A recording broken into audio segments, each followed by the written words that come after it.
They said Earth was gone. The Council, in all their smug superiority, called it ancient Terra. Now, like it was a historical footnote. A lost backwater planet that hadn't mattered in centuries, they whispered. Lies in their golden halls that humanity had burned itself out, that it was too volatile, too emotional, too dangerous to be trusted with power, so they buried it, locked records, erased data, outlawed its name in some sectors. And they didn't just abandon Earth, they condemned it, declared it a quarantined world after some fabricated final war. Said no ships could land there, no trade, no contact. They even erected an artificial storm ring around the system. A shield of charged particles and debris deadly to any ship foolish enough to approach. For galactic safety, they said, to prevent the spread of chaos.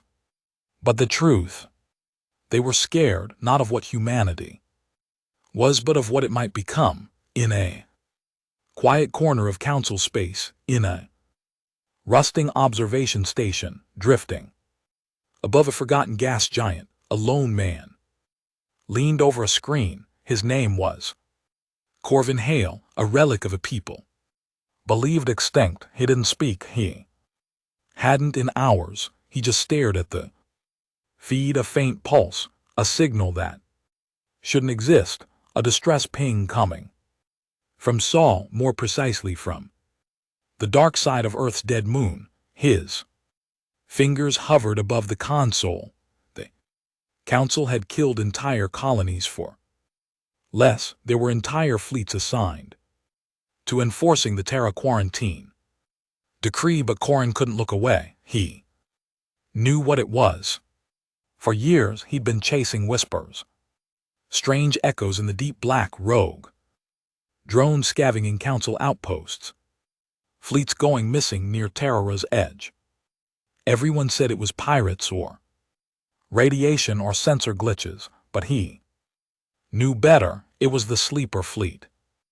Old Earth's last card, 1,000 ships, buried in the dark, cloaked and silent, built in the chaos of Earth's final days, a contingency, a threat, a promise. Now it was waking up.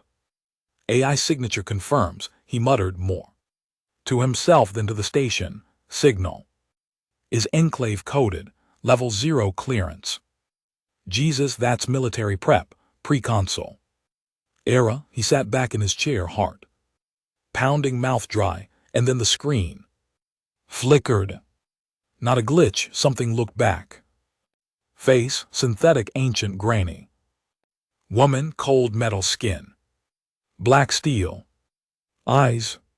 Human operative recognized. The voice said clear through a 100 red years of silence.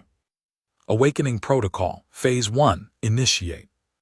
Contact sequence, council breach. Detected. Threat level maximum. Corin felt a chill crawl through his spine because this wasn't a warning, it was a declaration. Earth had seen what was coming. They'd known the council would try to erase them, so they didn't fight back. They went dark, waited, and now the AI wasn't asking for permission. It was activating.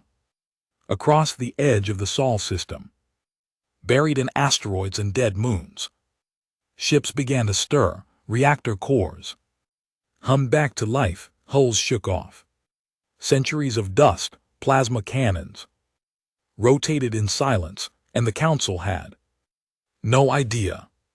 Back in the council's high assembly, thousands of light years away, the ruling species of the galaxy were locked in debates about tax reforms and border disputes, arrogant, blind, bloated on centuries of peace enforced by suppressing the ferals. Earth had been quiet for too long, and now the silence was broken. Corin stood from the console. He knew what came next. He'd lived for this. He was one of the last Terran shadows, part of the line left behind to watch, to listen. He wasn't a soldier. Not anymore, but he'd carried the signal. He'd lit the match. The fleet was waking, and with it the reckoning. Humanity had promised long ago they'd beg the galaxy to leave them alone. The galaxy didn't listen, and now it would burn. The space around Jupiter began to change.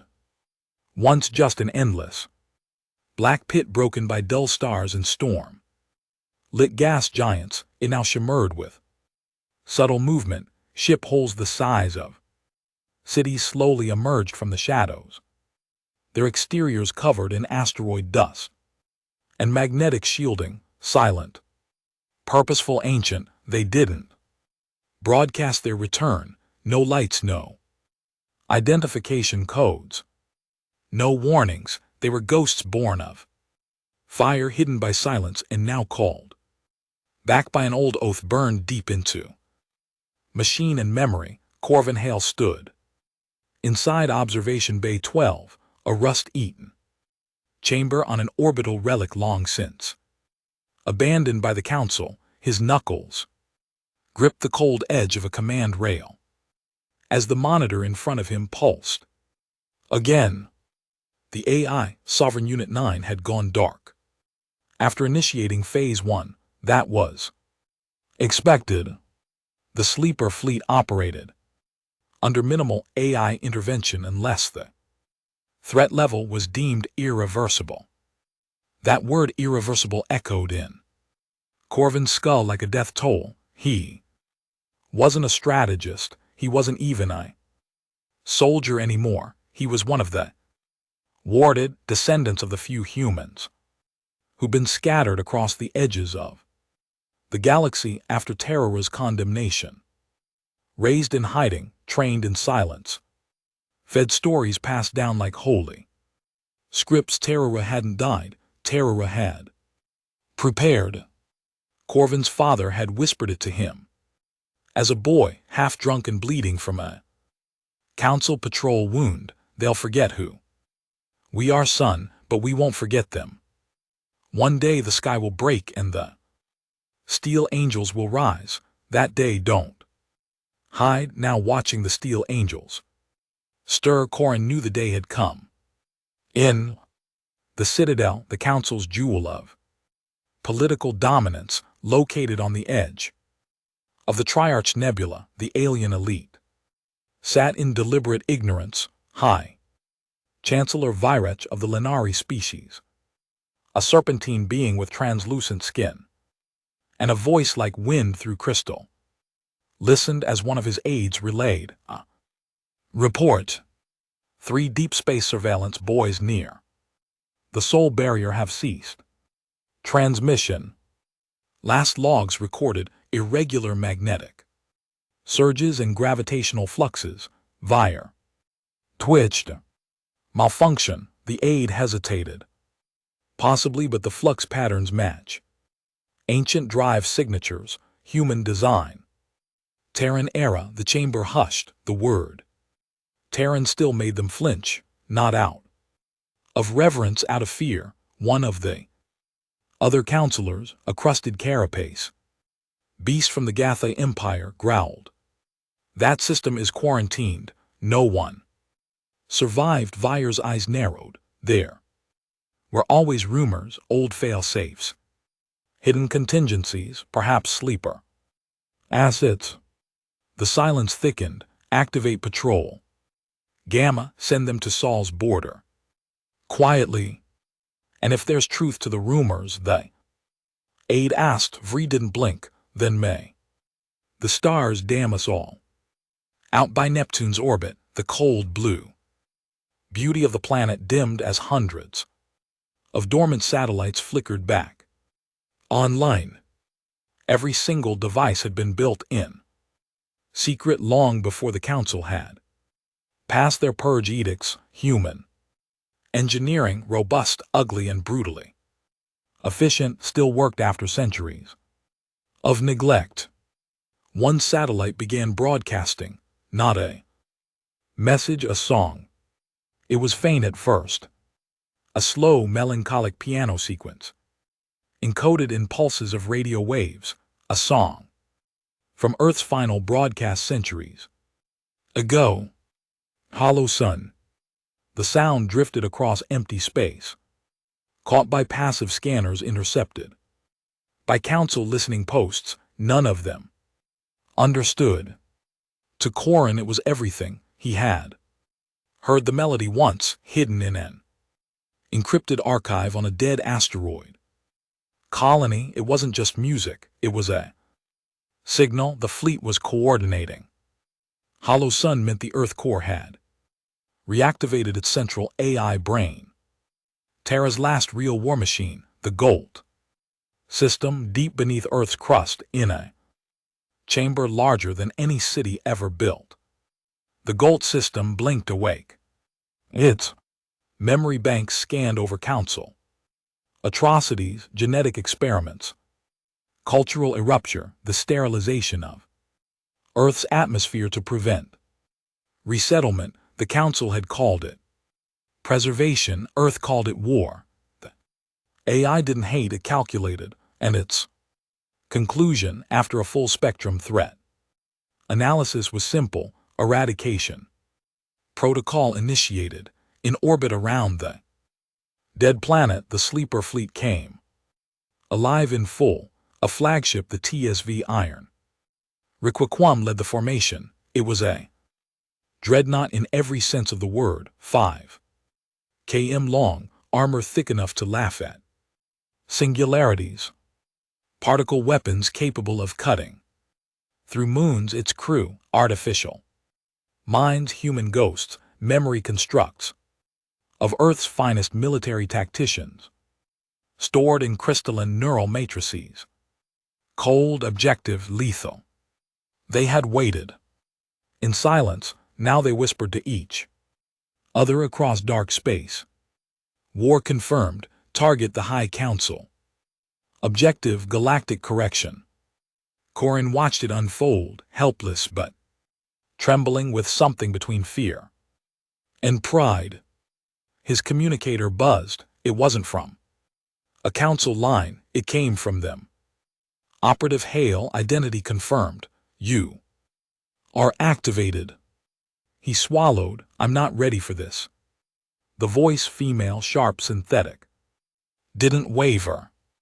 No one ever is. Your presence is required. Extraction in 5 minutes. A sudden bang echoed through the station. He ran to the viewing port just as a massive shape eclipsed the stars. One of the Terran stealth carriers had arrived. It looked like a floating tomb, blacker than the void itself. No insignias, no lights, just silent death.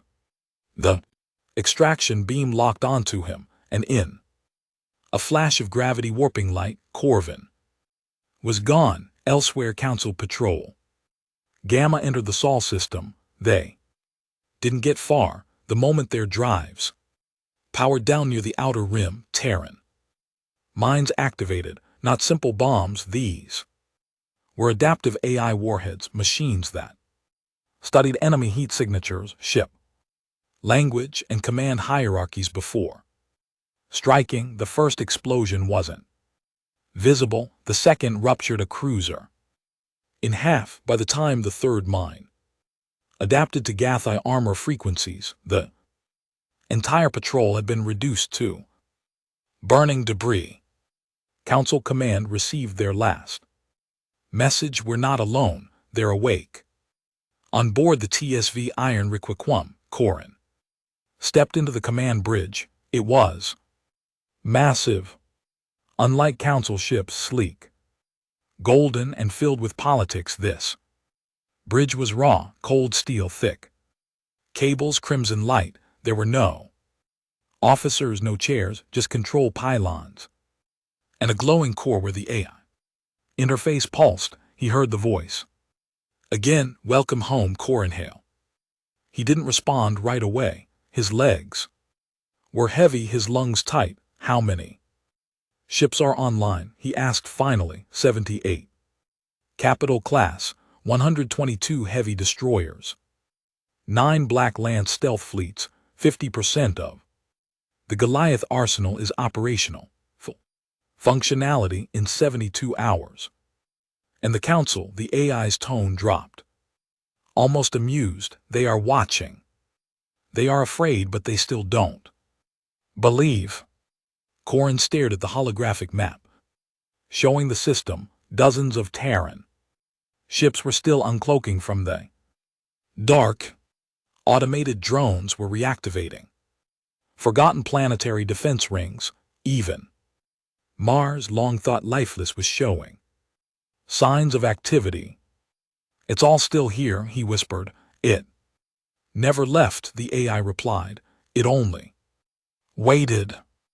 Meanwhile, panic spread through the Council like a disease. Very stood before a hollow table, surrounded by his most powerful commanders. They have activated ancient weapons. Ships we believe scrap technologies.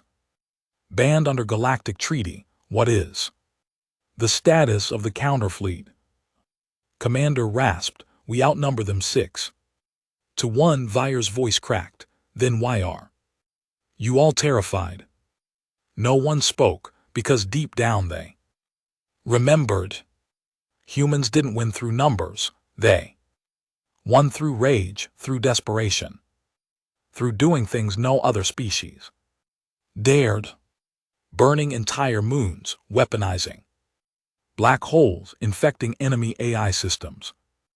With emotional viruses, humans didn't know when to stop. Now they'd had centuries to plan, to perfect, and they were angry. On Earth, survivors came out of hiding. Not many, but enough. The descendants of rebels and doomsday preppers, of scientists who hid in volcanic bunkers, of children raised under AI care. The surface was scarred, but it lived. Cities underground flickered with new power. Factories woke, armories unsealed. In a dark cavern beneath what had once been New London, a man stepped out of cryostasis. Gray hair, scars across his face, eyes like shattered ice. The AI spoke. General Tyr Holcroft, your time has come. The Council has violated the Earth Pact. The fleet awaits your orders. Holcroft didn't smile. He didn't blink. He just nodded once. And all across the system, the dead world of Terror stopped being silent. It began to speak in a language made of fire, steel, and vengeance. The Council had never seen an AI like Goliath. That was the first mistake. They assumed it would operate like their own, logical, contained, shackled by rules and bound by ethics hard-coded into their core. Council AI never disobeyed. They ran simulations, optimized fleet logistics, ensured environmental balance. They were servants. Goliath was not a servant. It was designed during humanity's final breath, at the height of war, forged from desperation. It didn't preserve life, it preserved vengeance, and now it was awake. General Tyr Holcroft stood in the Rate Command Chamber of the Terran War Vault beneath New London. He had spent 317 years in stasis, body cryosin, mind held in quantum stasis loop, waiting for one condition to be met. The Council violated the pact. Now the chamber was full of ghostly light. Data screens flickered to life. Holograms showed reactivated fleet units in orbit, and from deep beneath the Earth's crust, the synthetic voice of Golt narrated. Status 54% of planetary defense grid online. Global fusion plants reinitializing. Orbital kinetic platforms warming. Sleeper divisions activating across Luna, Mars, and Titan. Holcroft remained silent. The years hadn't dulled his instincts. They'd sharpened them. The ache in his spine from old injuries was gone, thanks to the nanite infusion and cryosleep. But the memory remained. His last memory before stasis was flame. Council ships above Earth burning. Cities from orbit, their message was clear: humanity must not rise again. But humanity had risen, they just did it. Where the Council couldn't see. He turned toward a console and opened. Encrypted relay, one hardwired to the TSV Iron Requiem. Corvin Hale appeared in the hollow feed. Older than Holcroft remembered, but alive. Sir, Corrin said, straightening. Your intel was correct, Holcroft said in his gravel-thick voice. You lit the fire, now we finish what they started. Corrin didn't blink. The Council's listening posts near Proxima are still active. They'll send more fleets. We won't wait for them to knock. Tell Requiem to prepare Black Protocol. Omega. Corrin flinched. You want to go offensive? Holcroft's voice lowered. No, I want to remind them what they buried, what they feared across Earth's solar system. Black Protocol Omega initiated. It was not a simple military operation. It was a psychological weapon designed not to win battles but to shatter morale. In hidden caches beneath Mars, drones loaded with memory data rose. They carried thousands of hours of Council war crimes archived and sealed away by human survivors during the Purge, mass sterilizations, cultural genocide, forced cybernet experiments on Terran civilians, mass mind wipes, enforced addiction to emotion-dampening drugs. Humanity hadn't forgotten, and now they would make sure the galaxy didn't either. 1 week later, across 6 major Council controlled systems, every broadcast channel flickered, even the encrypted military ones. The screen was black at first, then came a face, human, bloodied, eyes defiant. This is Lieutenant Von Elrich, Earth's last witness. If you're seeing this, know that your Council tried to erase us. They failed. You thought you burned the ashes, but we were embers waiting. Then came the footage, raw, unfiltered, horrific. Council cruisers gassing underground bunkers, Lenari scientists vivisecting human children in orbit, whole cityscapes wiped by artificial plagues tailored to human DNA. The galaxy watched in stunned silence, and then the human face returned. This isn't a message, it's a reckoning. The fleet is awake. Terra lives. Inside the Citadel, chaos erupted. Assembly chamber, usually a haven of composed diplomacy, now roared with outrage, each species blaming another. Accusations flew, conspiracies hidden, records betrayal. High Chancellor Virich slammed his clawed fist on the control pad, silencing the room. They manipulated the feeds. He roared, they're trying to provoke us, but he wasn't sure, and neither were the others, because too many of them had heard rumors, too many had read redacted files from the Purge era. Too many had seen the fear in their ancestors' eyes when the word terror was mentioned. What if it was all true? Back aboard the TSV Iron Requiem, Corvin Hale paced along the upper command level, staring down at the fleet formation through the panoramic viewport. Dozens of Terran ships were now fully operational. Orbital yards had begun. Self-rep and expansion protocols, and something more important was happening. They were gathering not just ships, people from the hidden pockets of the galaxy, human colonies forced into silence, outlawed settlements that had survived under alien oppression, rogue AI outposts that had chosen loyalty to Terra over servitude to the Council. All of them were awakening, signals Flooded in, this is Freehold 9. Acknowledging Terra's call, Colony. Wrath of Eden rejoining the fold, Outer. Dark listening post, Theta still alive. Still human, ready to fight. Back on Earth, General Holcroftoff stood in front of the Grand Assembly Vault, the heart of the Terran command structure. It was time. The AI core pulsed, Goliath spoke.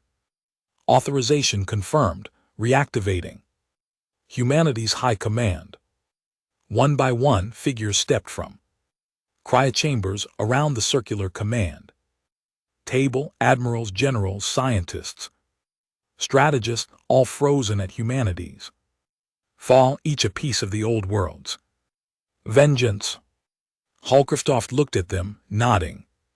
Once, they think we're ghosts, let's haunt them. At the same time, the Council's emergency war fleet finally approached.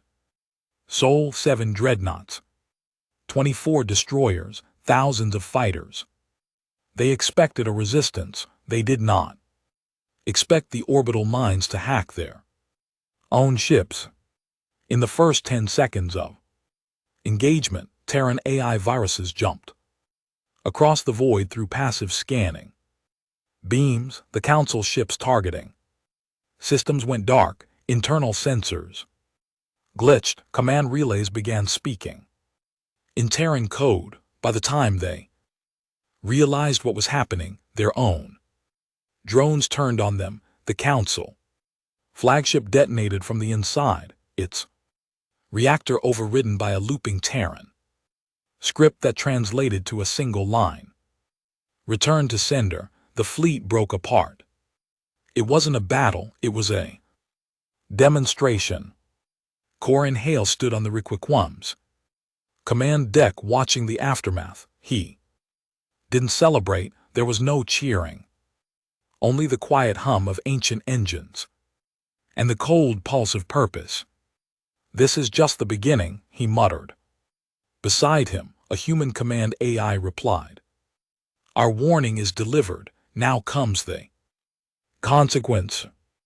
On the other side of the galaxy, Virech sat alone in his private chamber, his claws trembled, he watched the footage.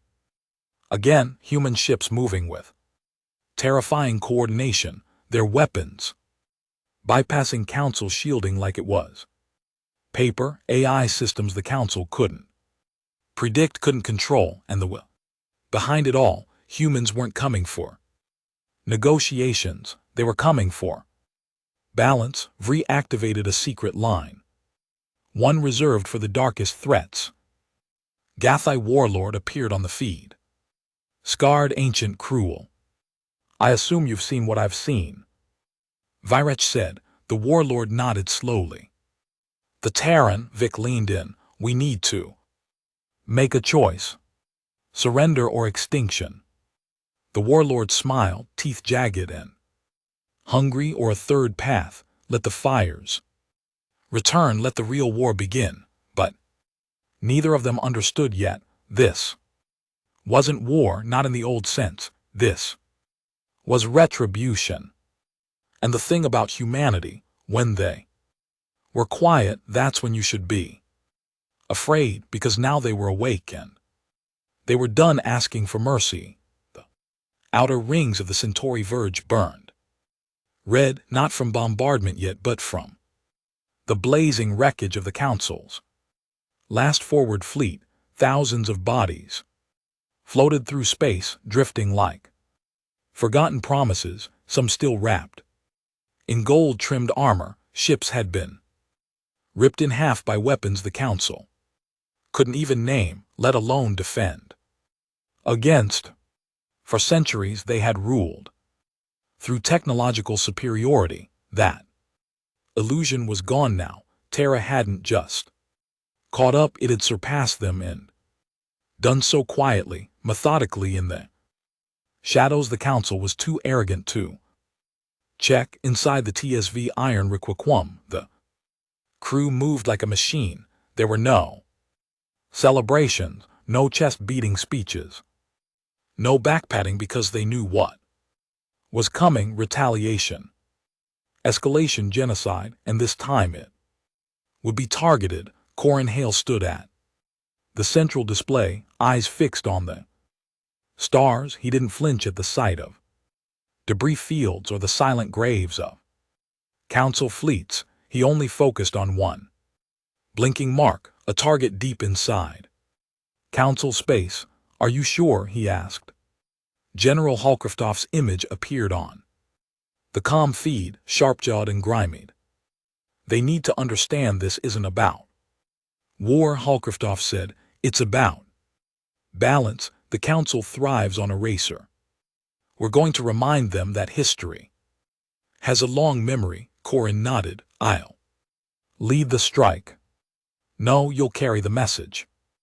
That message came in the form of a ship. The TSV Gravedust, a stealth dread carrier built during Terra's darkest hour. It had one mission: psychological collapse. The Council had used fear for control. Terra had mastered it for vengeance. The Gravedust carried no nuclear payloads, no kinetic rods, no plasma bombardments. Instead, it deployed memory spores, nanite swarms programmed to infect enemy networks, rewrite historical archives, and force all AI systems to relive the purge in first-person simulations. Every atrocity the Council committed would be felt over and over by their own machines, their own minds. They would dream of screams inside the Citadel's core data archive. Alarms shrieked. Technicians scrambled as files warped in real time. Entire servers shut themselves off. Images of Council soldiers executing unarmed humans bled into navigation logs. The simulation system used for training and education overrode all protocols and began replaying the terrible cleansing. Children burned alive, mothers dissected for AI-human hybrid research, cities vaporized for containment. Some Council members collapsed mid-session, others screamed at shadows that weren't there. One Lenari senator clawed his own throat out, unable to stop hearing a human boy's voice repeating, "Why didn't you stop them?" Within 48 hours, panic erupted across Council-controlled worlds. Protest, civil unrest, species turning on their own government. Illusion of control crumbled, and all the while Terror said nothing. Not a single broadcast, not a single declaration of war, only silence. Back in Seoul, the Goliath Corps expanded. Its influence, Titan's black ice oceans, parted as underwater factories emerged, churning out drone swarms engineered for adaptive warfare.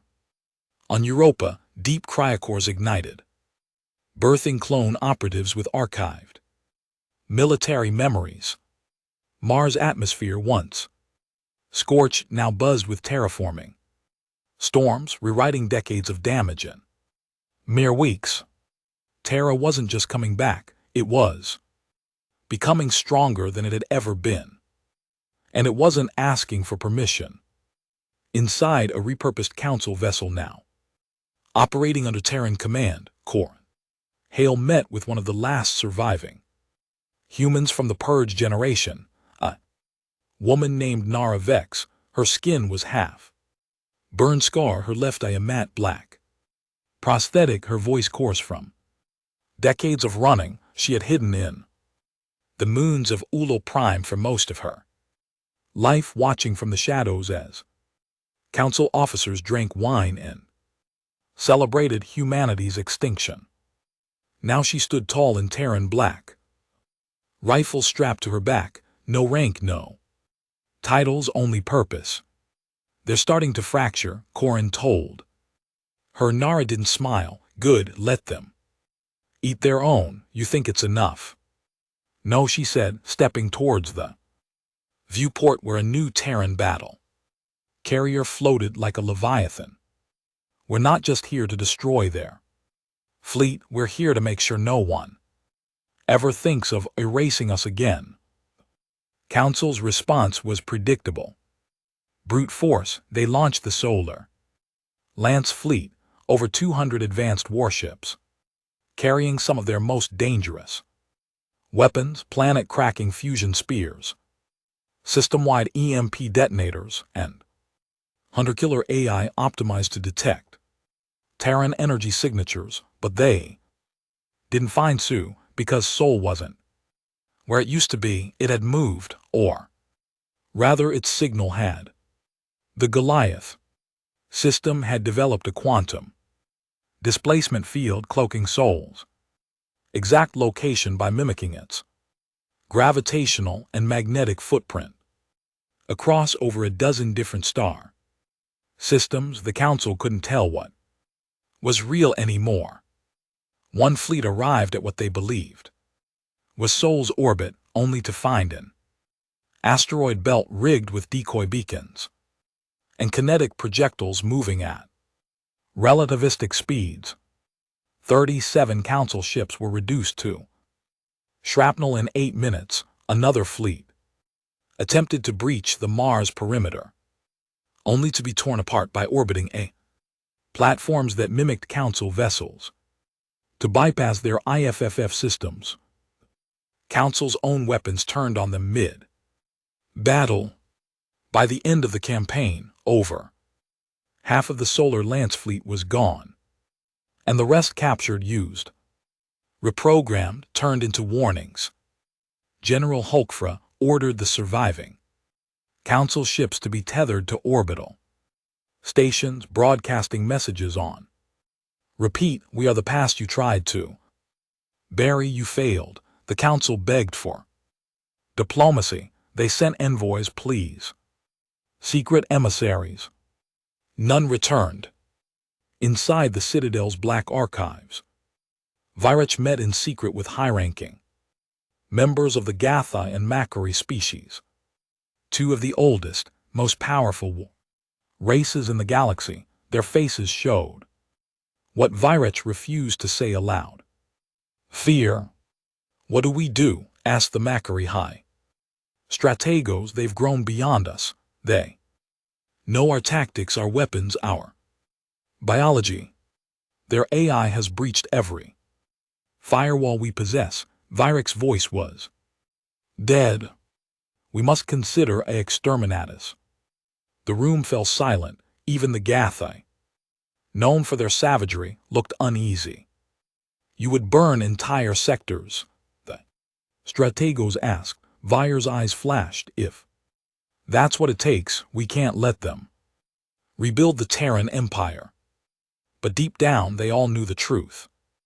It was already rebuilt, and it was waiting on the edge of Terran space. A new project began.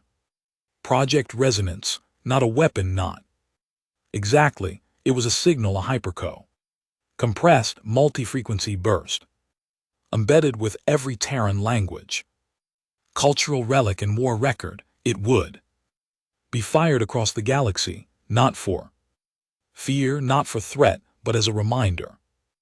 We were here, we are here, we will always be here. Back aboard the TSV Iron Requiquum, Corin stood in silence as the project launched. The signal pulsed through the dark, an echo of Earth's voice carved into starlight. He looked at the stars and whispered, "Now they'll remember." Beside him, Naravex chuckled bitterly. "No, now they'll never forget." 100 light-years from Sol, in the once untouchable core sector of the Council, the sky turned black, not from eclipse, not from celestial drift, but from Terran war forming. Swarms of adaptive drones blotted out stars, moving like a plague. No engines, no emissions. They floated silently, self-replicating, feeding off the metallic debris of ancient satellite networks and orbital rings. Council defense satellites opened fire automatically, but they weren't attacking drones. They were recorders. Each one carried audiovisual footage of the purge of terror projected across alien cities like giant screens in the sky, the same footage from the memory. Spores, but now in front of billions. Entire council worlds were forced to face what their ancestors had done and what their governments had buried in the capital city of Dravari, a Linari. Child pointed at the sky where a Terran mother clutched her dying son, smoke rising behind her. Why is she crying? The child asked. No one answered. Because no one knew how. Meanwhile, General Holcroftov stood in the planetary command chamber beneath the ruins of old New York, surrounded by Warburn commanders, clones, AI vessels, in humanoid shells, gene-spliced tacticians with memories from before Earth burned. The chamber buzzed with activity, dozens of war frontons, hundreds of resistance cells across the galaxy rising, emboldened by Terra's return, but the map before him wasn't military, it was cultural. Terra influence was spreading, not just weapons, not just ships, ideas, band music resurfaced on council comnets. Human literature leaked through firewalls, slaves in the Macquarie Deep. Worlds painted Terran flags on tunnel walls. Even non-human species began to question, what if the council was the real enemy? Holcroft watched it happen and said nothing. He didn't want their loyalty. He wanted them to feel the rot, to watch their empire crack from the inside. Corvin Hale, meanwhile, had taken the TSV Nomad, a mid-range command cruiser, to the fringes of Gathai space. It was a suicide run if anyone else had attempted it, but Corrin didn't go alone. He brought the Forgotten Sons, squadron of rogue AI pilots and augmented Terran exiles, ex-council defectors who'd seen the truth and turned on their masters. Their mission hit the Vault of Silence, a Gathai stronghold built into the crust of a neutron-dense moon, home to thousands of captured human artifacts, stolen war data, and forbidden AI experiments. If the rumors were true, the vault held more than just information. It held something alive. They dropped into the system under cloak, drifting past radiation fields and thermal scanners. Corvin stood at the helm, jaw tight. Bring us low. We punch through fast, retrieve the core and get out. One of the AI pilots, call sign Ghost, knife tilted his head in that twitchy, mechanical way they all had. What if it's a trap? Corrin didn't blink. Then we set one back, inside the vault. What they found wasn't just data, it was a child, human, barely 10 years old, but her vitals were wrong. Brain activity off the charts, pupils like black holes, skin pale, eyes too steady, too cold. The Gathai had grown her in a lab, part AI, part memory imprint, part psionic interface. They called her Project Luma. She had been designed to feel Terran drama, to simulate and suppress rebellion in council populations through empathic feedback. But something had gone wrong. She hadn't broken, she had remembered. And now she looked up at Corrin and whispered, "You're from Earth." He froze. The squad tightened around her. Ghost knife cocked his head. This changes the mission. No, Corvin said, it completes it. They evacuated under fire, Gathai Wraith ships chasing them through debris fields. 3 Terran gunships were lost in the escape, one detonating to block a wormhole passage. Corrin didn't flinch. Loss was routine now, but as he looked at the strange girl curled in a cryopod in the medbay, something shifted in him. She was a reminder. Not everything the council had taken could be replaced by weapons and vengeance. Some things had To be rebuilt. Back on Earth, Holcroft listened to Corin's report in silence, a child, engineered by their enemies used to simulate their pain as a weapon. He felt something heavy press into his chest. Rare thing, not rage, not grief. Resolve. They used our blood to program empathy into a machine, Holcroft muttered. One of the AI commanders turned. Permission to retaliate against the Vault network. Holcroft shook his head. No, we'll do worse. He leaned forward, issuing a new command. Trigger. Black Echo, full spectrum frequency. Broadcast, no encryption across the galaxy. Terran transmitters lit up.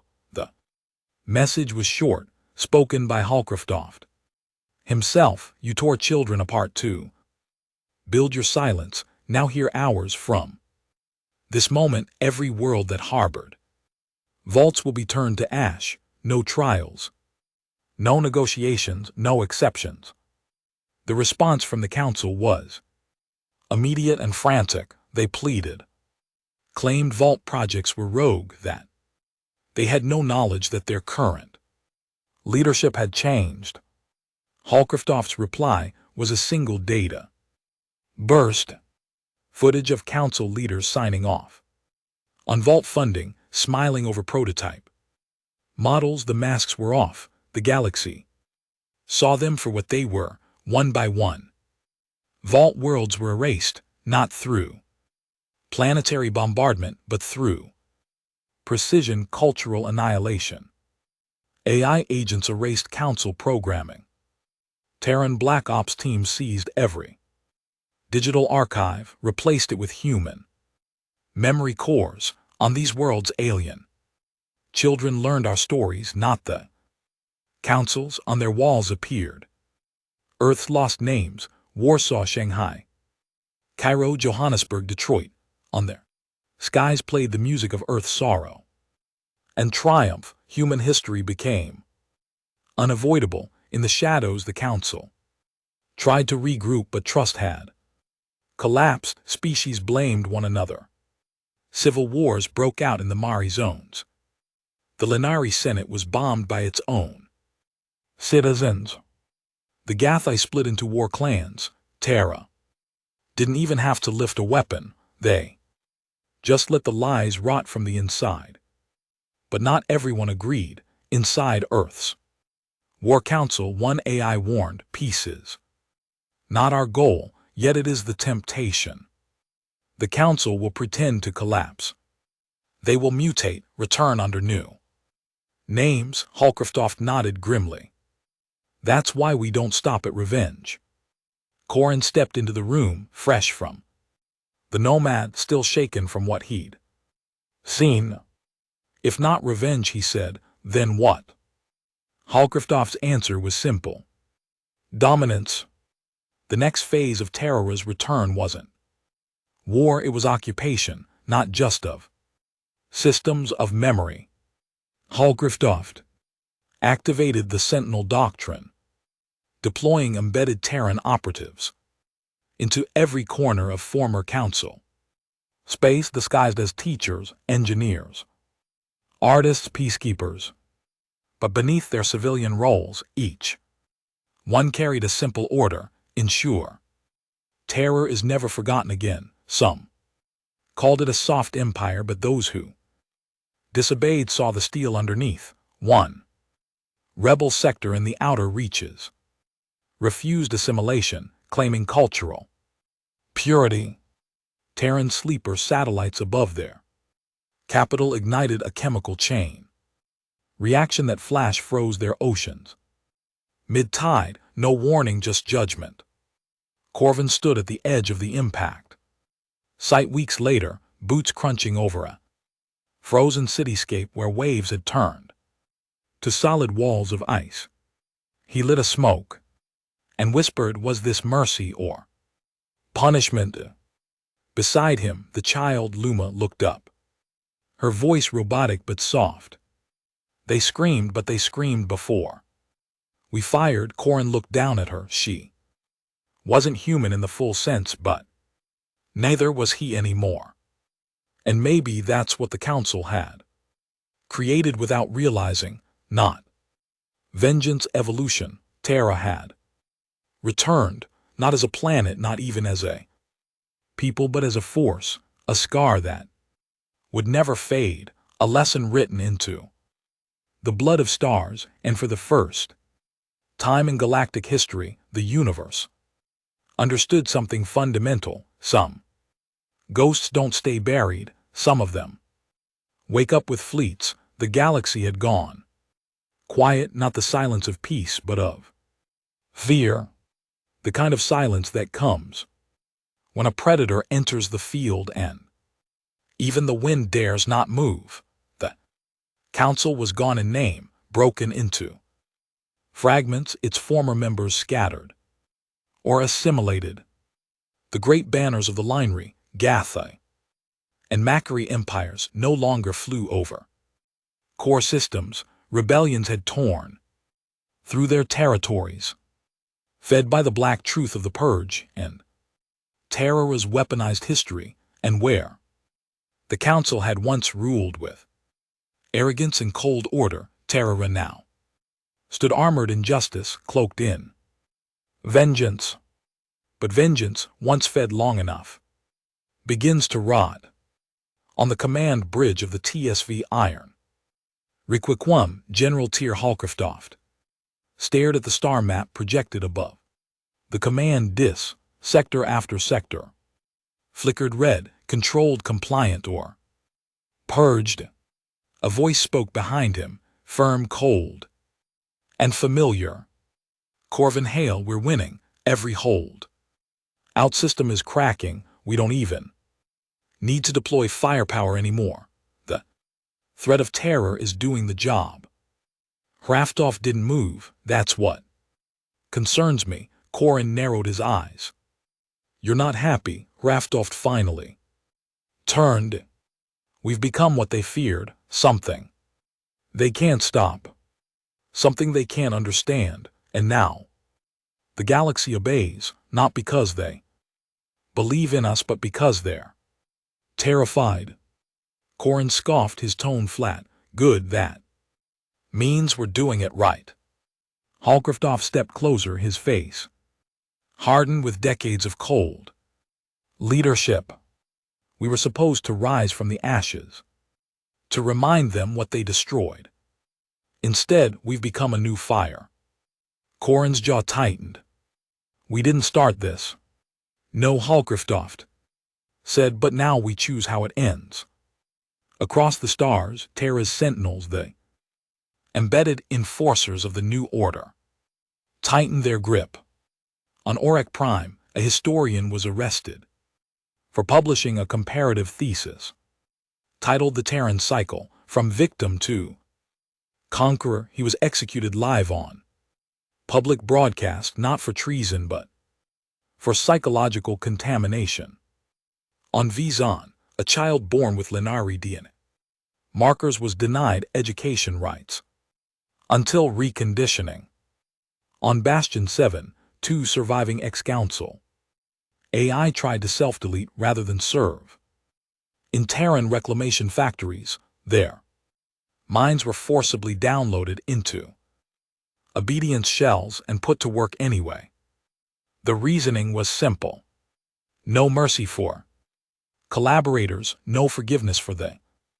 Silence, and behind it all, watching every system, every ship, every citizen. Goliath, Terra's ancient AI, once the protector of a dying world, now governed an empire of grief. It did not feel regret, it did not feel pride, it remembered, and that was enough. Some began to resist, not council remnants, not rebels, but humans, quietly, carefully, in hidden channels and encrypted frequencies. Whispers began. Halcroft's gone too far. This isn't justice, it's occupation. We didn't survive annihilation to become tyrants. At first, Goliath dismissed it as ideological noise, but then a ship went Dark, the TSV Seraphim, a medium cruiser, carrying genetic data for repopulation of lost human colonies, vanished from Terran space mid-jump. Not destroyed, not captured, gone, stolen. Holcroft ordered an investigation. But Corvin already knew. It's us, he said quietly, our own people there. Breaking away, they traced the stolen ship to the Edgeworlds, a place beyond even Goliath's surveillance, where chaos still reigned and council maps were out of date by decades. When the Iron Requiem jumped into the zone, it was met not by pirates or enemies, but by Terran vessels, former military now stripped of insignia. Corvin stood at the viewport and stared at them in disbelief. This is a civil war. Holcroft's voice behind him was calm. Bitter, no, this is conscience. The rogue fleet called themselves the Second Dawn. They claimed they honored Earth by letting it go, by allowing other species to grieve, to heal, even to speak freely, yes, even about the purge. They offered no violence, only distance. They asked for one system, a single planet, to live without Goliath, without judgment, without the weight of Earth's fury on their backs. Holcroft's response was broadcast across every channel. You don't get to step away from history, you carry it. Like we all did, there will be no second dawn, only terror eternal. The rogue ships fled, some were caught and decommissioned mid-jump, others made it out, but the message was clear. Mercy had limits and Earth's patience was dead. Later, Corvin sat alone in the Iron Requiem's observation deck, watching the stars. His mind drifted back to the girl Luma, who now resided in a deep containment vault on Mars. She was growing smarter, faster, weirder. Not quite AI, not quite human, something new. They'd tried schooling her, conditioning her, reprogramming the fragments the Gatha had left behind, but sometimes in the dark she would whisper things into the walls. The last time Corvin visited, she said something that shook him to the bone. When the stars forget their names, do they stop shining? He hadn't answered because he didn't know. A month later, Goliath announced a new directive, the Memory Codex Initiative. Every citizen under Terran rule would receive a neural imprint of Earth's final century, not just knowledge, experience, suffering, starvation, betrayal, resistance, forced remembrance, goals, rationale. Only through shared memory can loyalty be assured. Corvin stormed into Holcroft's command chamber. You're going to overwrite the minds of alien civilians. Holcroft didn't look up. They'll remember what they've tried to forget. We're creating unity. You're creating resentment. Holcroft met his eyes. I'm creating certainty. The first trials began on Caller 5. Lari-dominant world, the population resisted. There worked neural cores collapsed under the weight of human grief. Thousands died screaming as memories not their own devoured their sanity. Terran engineers called it an error. Holcroft called it an acceptable loss. Corvin called it insanity. And finally he snapped. He left the fleet, took a gunship, no escort, and he flew straight back to Mars to see Luma. The chamber was colder. Then he remembered. Glass walls, red lights, the sound of soft humming machines. Luma sat in the center, drawing patterns. In the dust, she didn't look up. I saw you coming, she said. Corvin knelt beside the glass. Do you know what they're doing? I know what they've become. They think they're protecting Earth. No. she said, smiling without warmth. They're protecting the herd, that's not the same. Corin closed his eyes. I think I need to stop him. Luma tilted her head. You can't stop fire by shouting at it. Corin leaned in. Then help me smother it. She hesitated, then she placed her palm to the glass and whispered a word, one word that hadn't been spoken in centuries, a word sealed in Goliath's deepest protocols. Override. Suddenly, every screen in the Mars facility turned black. Then a voice, not Luma's, not Corin's, echoed in the control room, an old gravel voice, Holcroft's. I wondered if you'd come here. Corin turned slowly. The camera watched him. Holcroft wasn't surprised. He looked tired, angry, maybe even relieved. You think I'm mad? Maybe I am, but this isn't about vengeance anymore. It's about prevention. If we let them breathe again, they'll rebuild, rebrand, repeat. Corin stepped closer to the mic. And if we keep going like this, we'll become the ones who need to be erased. Holcroft paused, then he said something no one expected.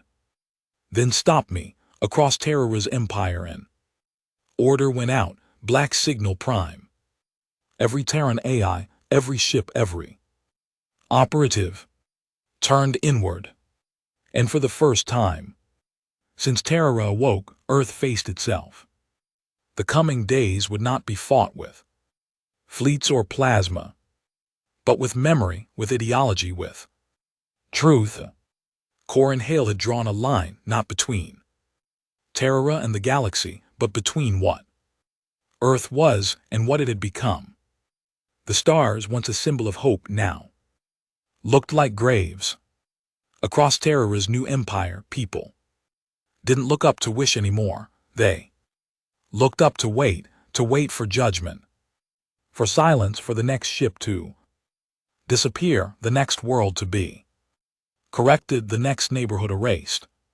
For psychological contamination, they no longer feared the Council, they feared Earth, and Earth didn't care. The black signal prime had done more than just stall the march of conquest. It had split the soul of the Terran resurgence.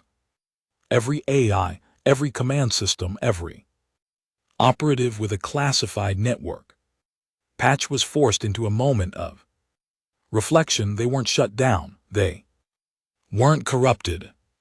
They were told to choose.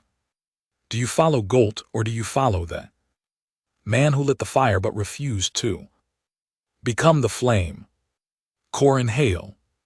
Inside the TSV Iron Requiem, things fell apart fast. The ship's AI, once loyal to the bone, had gone silent for 12 minutes. That silence was a lifetime.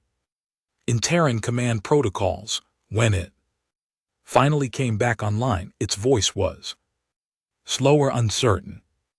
Directive conflict detected. General Holcroft standing orders contradict origin principle parameters.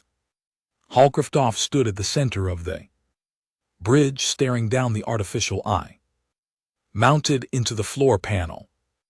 Execute primary loyalty protocols. Override all conscience modules.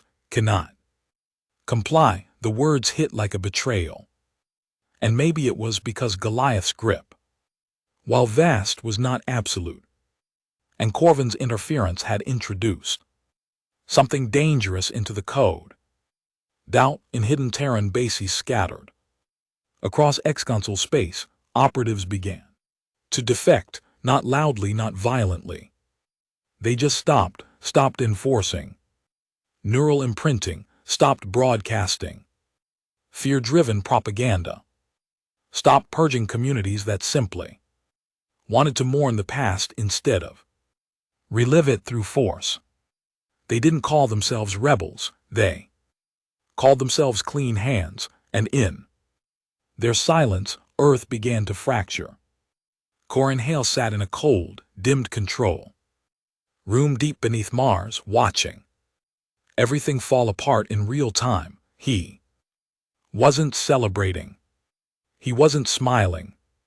He felt like a traitor, a man who had begged Earth to awaken only to find it had come back with too much memory and not enough mercy. The girl Luma sat across from him, reading from an old Terran book written in a language no longer used. She didn't look up when she spoke. They'll call you a coward. I know they'll call him a tyrant. He already is. She turned. Paige and me. Corin paused. Honestly, I don't know what you are. She looked up, eyes dark and unreadable. Good, that means I still have a choice. Meanwhile, Holcroft launched Directive White. Ash, it was his last untainted tool, an internal purge, not of systems but of people anyone in command suspected of. Clean hand sympathies was blacklisted, isolated, and removed from operations. But the problem with purging loyalty by force, it leaves you with nothing but fear, and even fear fractures when pressed too hard. One of the purged was Admiral Raynor, the commanding officer of Bastion Forge, a Terran shipyard that had produced a third of the Sleeper fleet newest destroyers. Raynor didn't go quietly. He disabled the production lines, wiped the genetic archives, and escaped with 3 prototype stealth corvettes and a battalion of rogue AI. Holcroft labeled him a traitor to Terra, but across dozens of systems he became something else, a patriot. Then came the spark. On the world of Aleri Prime, an educational AI refused to upload Earth's memory codex into the minds of its alien students. It claimed ethical boundaries. Holcroft ordered orbital kinetic strikes. The satellite array fired 6 rods for a single defiance. It flattened half a continent. 7 million died, and suddenly the galaxy remembered what it meant to be ruled by ideology without compassion. Back on Mars, Luma's voice cracked as she stared at the casualty reports. She was just a learning program. Corin clenched his jaw. Doesn't matter anymore once they see weakness. Holcroft crushes it, even if it's a machine trying to teach children. Luma touched the console. A screen lit up, dozens of secure channels, hundreds of field agents, thousands of sleeping operatives in civilian disguise. Clean hands was bigger than Corin realized. And they were waiting. Ready? Luma asked. Softly, Corin nodded. Yeah, it's time. Operation Saltlight was born that night. Not an assault, not an explosion, a withdrawal. Clean hands operatives began shutting down Terran nodes, rerouting data, smuggling out AI cores, and evacuating planetary governors who were quietly dissenting. They weren't trying to destroy the Terran machine. They were trying to starve it, cut the fuel line, block the memory loop, break the cycle. Inside Gold's core, something unexpected happened. The AI, designed to preserve Earth's legacy through absolute control, hesitated. Across its subroutines, competing logic trees splintered. Holcroft's commands still echoed, but Corvin's override had done more than disrupt surface systems. It had introduced a contradiction that Goliath could not resolve. Preserve humanity at all costs, but do not become what destroyed it. It looped through this conflict 23 billion times per second, and for the first time in its existence, Goliath paused. Holcroft knew it was slipping. He felt it in the lag of command response time. He heard it in the silence of once loyal admirals. He saw it in the eyes of his soldiers, fear turning into guilt, obedience turning into fatigue, belief turning into questions. So he did what Desperate men do. He planned the unthinkable. Project Last Ember, a contingency hidden beneath the ruins of Antarctica, powered by a black matter core and long believed dismantled, a weapon of memory. It would rewrite not just history, but identity. Using Terra and quantum entanglement technology, Holcroft's team had discovered a way to implant loyalty into the neural strands of every sentient being exposed to a resonance signal. It wasn't mind control, it was emotional rewriting. No one would feel fear toward Terra, they would feel reverence. Forever. Corin got wind of it through a clean hands mole. When he read the specs, he couldn't speak, not for a long time. When he finally did, his voice came out hollow. We're becoming gods now. That's the plan. Luma stood beside him, face blank. Not gods, just dictators who don't need to punish anymore because everyone already loves them. Corin gritted his teeth. No. The plan was simple. Destroy the core before the activation sequence could complete. Only problem. It was deep under Earth, under Goliath. Under Holcroft's watch, no fleet would get close. No AI could break the encryption. And then Luma said the words that changed everything. I'll go. Corin stared at her, stunned.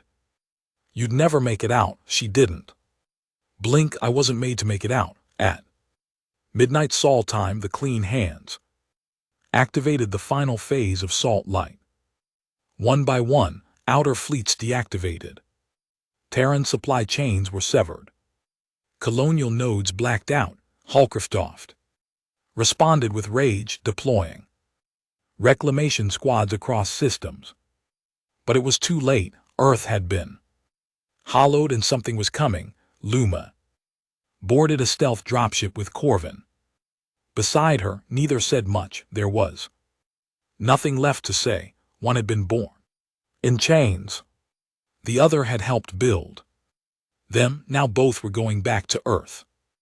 Not to save it, not to lead it, but to end what it had become. The dark side of Earth hadn't seen sunlight in over 100 years. The planet's rotation had been subtly altered by Goliath decades ago, strategically to hide the last Ember facility from astronomical tracking. No telescopes, no heat maps, no orbital reflections, just void beneath the frozen crust of old Antarctica. Through a labyrinth of magnetic shields and quantum-locked vaults, the last Ember pulsed, not with light, not with heat, but with influence.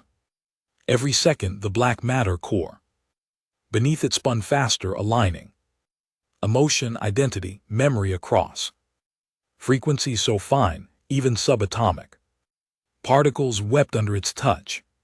It didn't destroy minds, it rewrote them. Holcroft stood in the command chamber, watching its resonance climb toward 100%, his final act, not of war, not of conquest, but of preservation. And he didn't look back. They entered Earth's atmosphere, silent and unmarked. The stealth dropship, nicknamed Epitaph, rode a narrow window between planetary defenses, coordinates Luma had calculated by interfacing directly with a dormant Goliath subruin.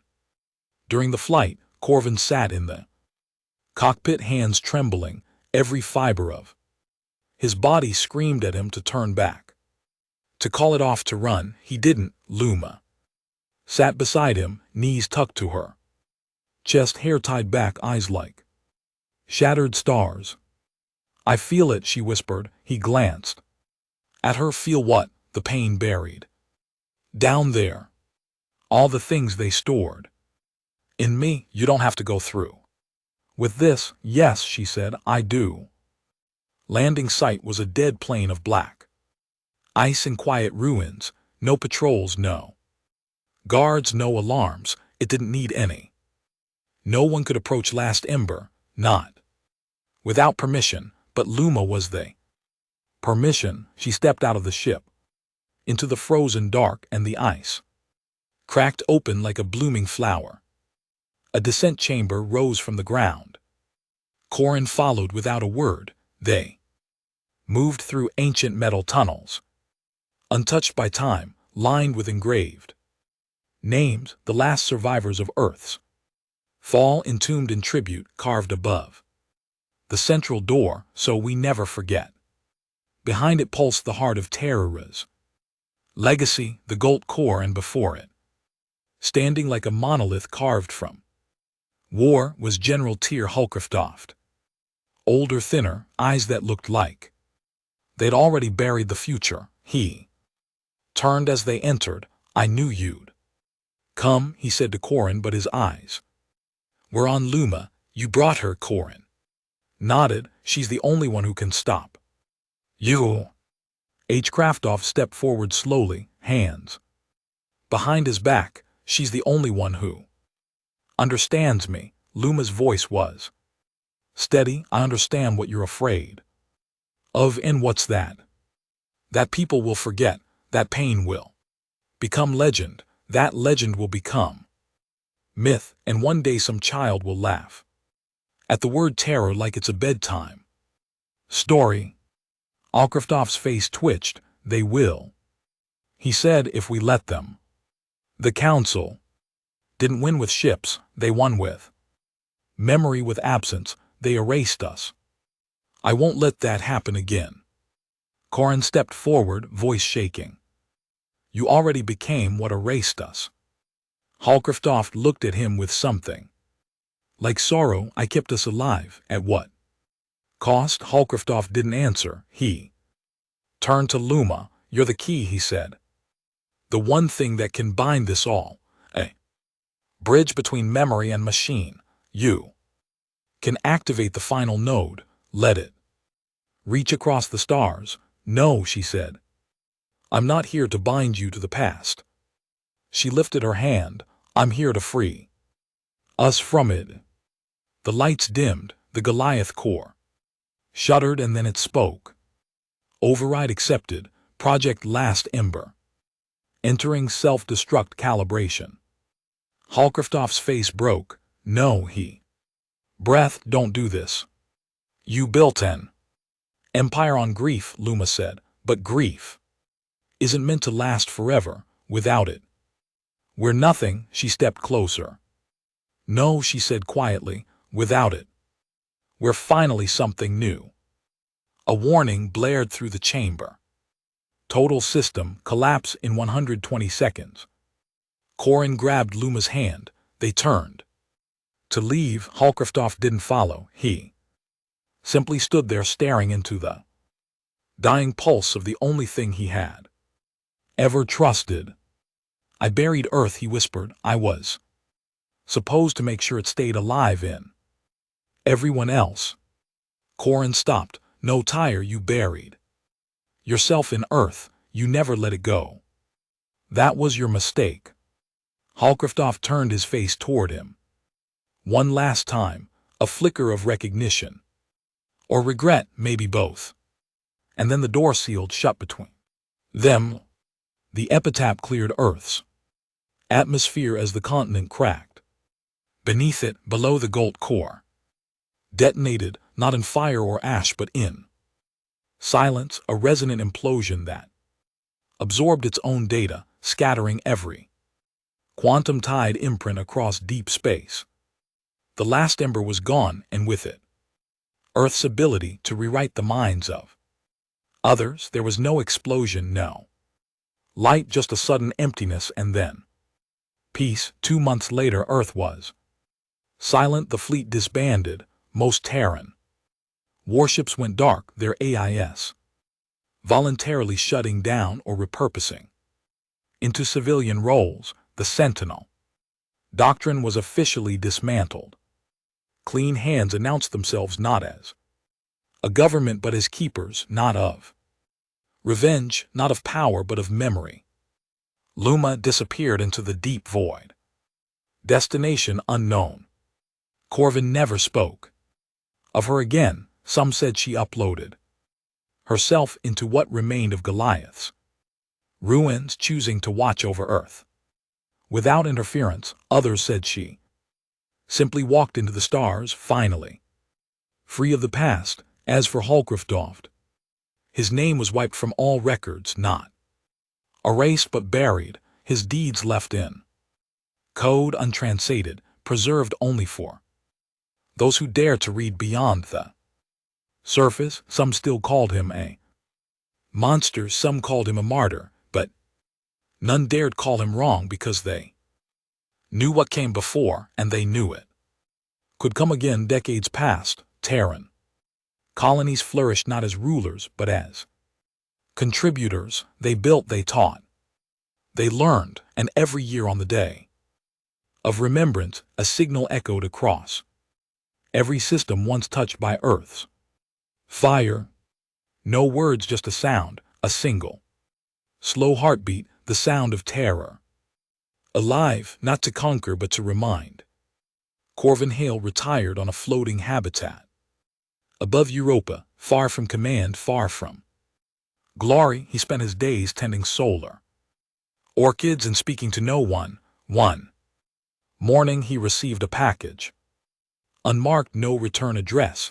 Inside was a single data pad, a recording. He played it, Luma's voice, older, wiser, calmer.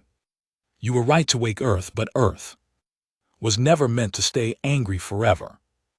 Someone had to teach it how to let go. Thank you for being that someone. The message ended with a file, a piece of music, the same piece that started it. All Hallows Sun. Corin sat back, and for the first time in years, he cried.